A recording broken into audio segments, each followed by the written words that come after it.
It's Spotlight Saturday and I have this terrible idea of using a fan brush for the entire painting. Now, will this be my dumbest painting idea ever? Let's find out. Welcome to Conversations with Canvas, your go-to space for art tips, painting demos and art supply reviews. It's week 3 of the Still Life Paint Challenge that I'm hosting on Instagram, and I'm painting cherries for letter C. But I had this brilliant idea to challenge myself further by painting using only a fan brush. Now, will this brush be able to handle the entire painting, or I'm going to regret this crazy decision? Stick around to see the pros and cons of using a fan brush. Before I jump into painting, I prefer to prep the paper. I'm using clear gesso with a bright fluorescent green. Now, this will definitely make the reds look more richer. Now, if you've missed my review on the fluorescent paints, I'll link it below and you can check out how you can add a touch of drama with these paints. The fan brush was great to cover up the larger areas, but will it work to paint thin lines? Let's see.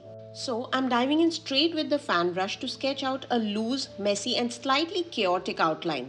We all know that a fan brush is great to paint grass, trees and even animal fur. But today the challenge is to make this thing work for everything, from sketching, blocking and even the teeny weeny bits of details.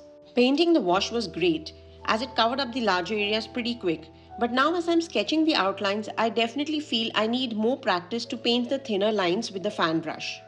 So if you're looking to paint loose, try the fan brush for sketching because you definitely cannot have too much control with this brush. So let's get to know this quirky shaped brush a bit better.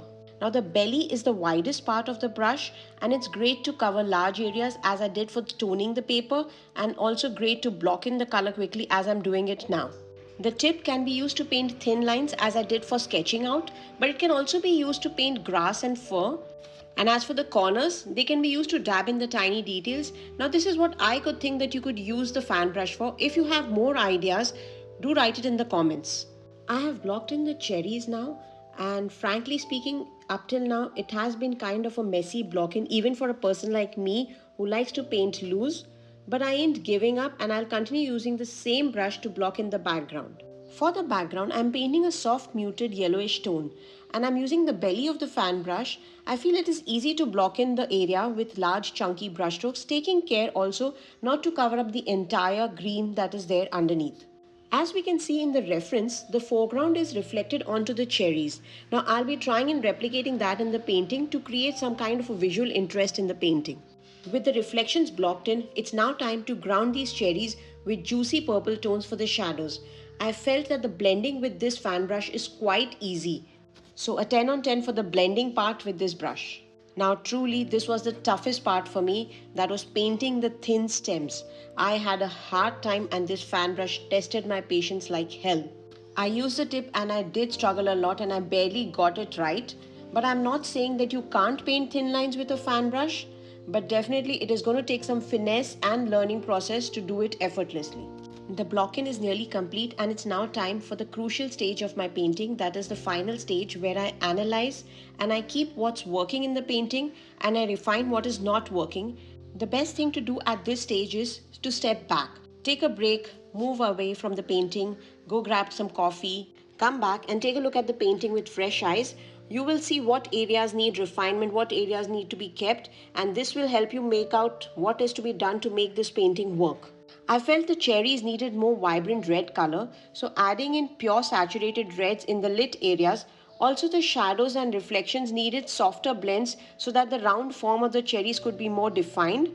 And now comes the fun part, that is adding in the highlights and the details which will transform these red blobs into shiny juicy red cherries.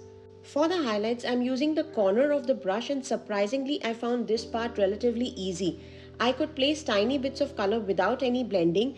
The key over here is using minimal pressure while painting in the highlights. So should you try painting everything with a fan brush? My honest suggestion would be yes, at least once give it a try, because it's a great way to loosen up and embrace a more expressive style. Pick up something simple and just go for it. You'll be surprised with the results. And that's it, my artsy pals. I painted the entire painting using only the fan brush. What do you think? Did it work? I'll let you decide that. As you know, this is part of the Still Life Paint Challenge which I'm hosting on Instagram. Now, if you want to challenge yourself with a still life painting, head over to my Instagram page at Conversations with Canvas and check out the Still Life Paint Challenge and tag me if you participate in it.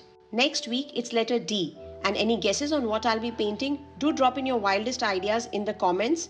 Until next time, take care, keep creating, and I'll see you soon for more art magic on Conversations with Canvas. Bye.